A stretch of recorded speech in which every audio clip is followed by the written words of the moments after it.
వాళ్ళ నాయకులకి చేసుకుంటున్నాడు, వాళ్ళ కార్యకర్తలకి నాయకులకి. అంతేనండి. సూపర్ సిక్స్లు ఏం అమలు చేశాడండి? ఇంకా ఏమన్నా మహిళలుగా 18 ఏళ్ళు నిండిన మహిళలుగా 1500 ఇస్తా అన్నాడు, ఇంతవరకు లేదు. నిరుద్యోగ భృతి లేదు. అమ్మఒడి ఒకసారి వేసాడు, అది అమ్మఒడి ఉండేది, ఇప్పుడేమో తల్లికి వందనం అని పెట్టాడు. అవి పథకాలు ఉన్నాయిగా. జగన్ గారు చేసిన గ్యాస్ బండ్ డబ్బులు ఒక్కసారి ఇచ్చాడు, ఇంక మళ్ళీ ఇవ్వలేదు.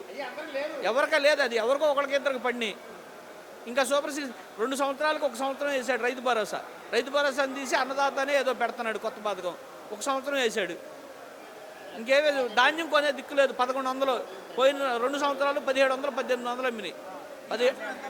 1100 ఒడ్లు కొనేవాళ్ళు లేడండి. మిల్లర్స్తో మాట్లాడాలి పిలిపించి.